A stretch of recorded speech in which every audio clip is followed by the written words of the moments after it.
Police, fire service, medical team এবং air traffic control সহ সকল বাহিনীকে রানওয়ের কাছে অবস্থান নিতে বলা হয়, যাতে যে কোনো খারাপ সিচুয়েশনের মোকাবেলা করতে পারে। এমনকি চায়নার এয়ারফোর্স থেকে প্লেনটিকে সাহায্য করার জন্য 4টি ফাইটার জেট পাঠানো হয় এবং আকাশে অন্যান্য যে সকল প্লেনগুলো রয়েছে সেগুলো থেকে সিচুয়ান 8633 এর সাথে যোগাযোগের চেষ্টা করা হয়, কিন্তু প্লেনটি থেকে কোনো ধরনের রেসপন্স আসে না। যাই হোক, অন্যদিকে ককপিটের দরজা খুলে যাওয়ায় থার্ড ক্যাপ্টেন লিয়াং কোনো মতে ভিতরে প্রবেশ করে ককপিটের দরজা বন্ধ করে দেয়, ফলে প্লেনের ভিতরে বাতাসের চাপ কমে যায়, কিন্তু প্লেন প্রচন্ড ঝাঁকাঝাঁকি করতে থাকে।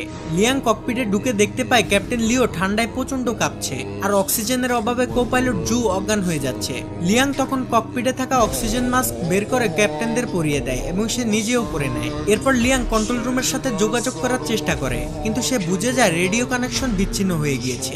লিয়াং কোনো মতে প্লেনটিকে নিচে নামানোর চেষ্টা করে, কিন্তু তাদের ভাগ্য এতটাই খারাপ ছিল যে তারা যদি প্লেনটিকে নিচে নামায় তাহলে প্লেন ক্র্যাশ হওয়ার সম্ভাবনা রয়েছে, কারণ তাদের প্লেন তখন তিব্বতের উপর দিয়ে যাচ্ছিল। আর আমরা সকলেই জানি তিব্বতে মাউন্ট এভারেস্ট সহ ছোট বড় অনেক হিমালয় রয়েছে, যেখানে কোনো প্লেনকে সর্বোচ্চ 32 থেকে 34,000 ফিট উপর দিয়ে ফ্লাই করতে হয়। এদিকে প্লেনের ভিতরে অক্সিজেন ফুরিয়ে যেতে থাকে, তাই পর্যাপ্ত অক্সিজেন পেতে হলে প্লেনটিকে আরো 3000 ফিট নিচে নামাতে হবে, কিন্তু হিমালয়ের জন্য সেটা সম্ভব ছিল না। এছাড়া সামনে বিশাল ঝড়ের কারণে কিছুই দেখা যাবে না। এটা যেন ক্যাপ্টেনদের কাছে সুইসাইড করার মতো। একদিকে অক্সিজেনের ঘাটতি, অন্যদিকে প্লেন ক্র্যাশের ভয়, তার উপরে আবার আকাশকে ঢেকে রাখা ভয়ানক ঝড়। অন্যদিকে কেবিন ক্রুদের ম্যানেজার নান সকলকে জানিয়ে দেয় তারা ককপিটের প্রেসার হারিয়ে ফেলেছে, তাই সকলকে শক্ত করে সিট বেল্ট পরে থাকার জন্য অনুরোধ করে। এদিকে কন্ট্রোল রুম থেকে প্লেনের সাথে যোগাযোগ করার জন্য চেষ্টা চালিয়ে যেতে থাকে। তারা রেডিওতে বলে প্লেনের সামনে বিশাল হিমালয় রয়েছে আর সেখানে তাদের আরো 3000 ফিট নিচে দিয়ে যেতে হবে, না হলে পর্যাপ্ত অক্সিজেনের অভাবে তারা মারা যেতে পারে।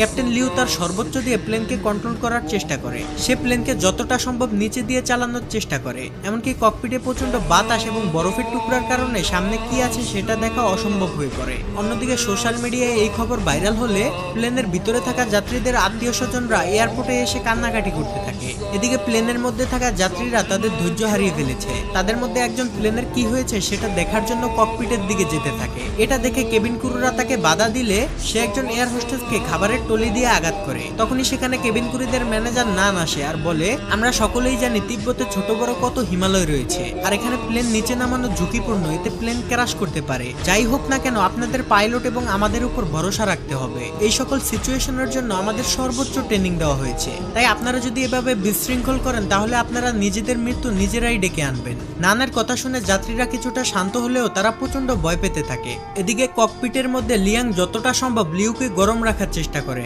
আর লিউ জ্বরের মধ্যে দিয়ে সর্বোচ্চ চেষ্টা করে প্লেনটিকে সামনের দিকে এগিয়ে নিয়ে যেতে থাকে। অন্যদিকে লিউর স্ত্রী তাদের মেয়ের জন্মদিন পালনের জন্য খাবার তৈরি করছিল।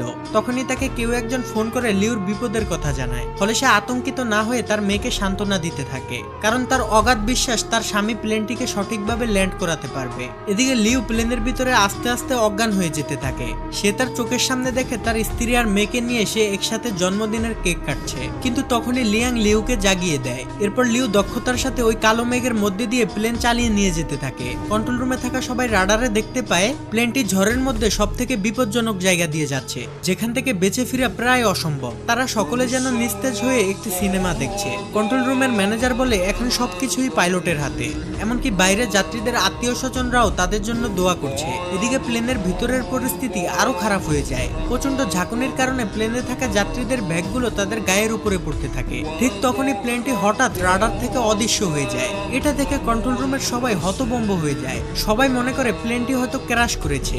সবাই প্রচন্ড ভেঙে পড়ে। কন্ট্রোল রুম থেকে তাদের সাথে যোগাযোগ করার জন্য সর্বোচ্চ চেষ্টা করে, কিন্তু এতে কোনো লাভ হয় না। তারা সকলেই বুঝে যায় প্লেনের ভিতরে হয়তো আর কেউই বেঁচে নেই। কিন্তু না, অলৌকিকভাবে যাত্রীরা তখনও জীবিত ছিল এবং প্লেনটিও চলছিল। ঝড়ের ভিতরে কিছু না দেখতে পেয়ে লিউ মনে করে প্লেন হয়তো পাহাড়ের সাথে ধাক্কা খাবে, তাই সে লিভার টেনে প্লেনটিকে আরো উঁচুতে নিয়ে যায়। এতে প্লেনের ভিতরের ঝাঁকুনি বেড়ে পরিস্থিতি আরো খারাপের দিকে যেতে থাকে।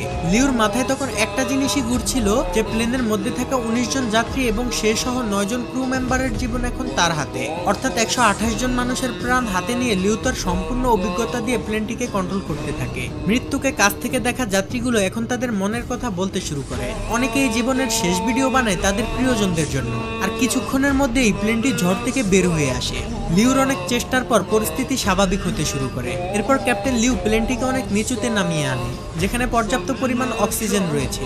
এরপর সকল পাইলটরা ভালোভাবে দেখার জন্য অক্সিজেন মাস্কটি খুলে ফেলে। ঠিক তখনই চ্যাংডু এয়ার কন্ট্রোল সেন্টারের রাডার প্লেনটিকে আবার ডিটেক্ট করে ফেলে। এটা দেখে কন্ট্রোল রুমে থাকা সবাই খুশি হয়ে যায়। তারা যেন বুক ফুলিয়ে শান্তির নিঃশ্বাস নেয়। এমনকি কন্ট্রোল রুমের সাথে প্লেনের রেডিও কানেকশনও ঠিক হয়ে যায়। এমন ভয়ঙ্কর অবস্থা থেকে ফিরে আসা কন্ট্রোল রুমের কেউই যেন কল্পনা করেনি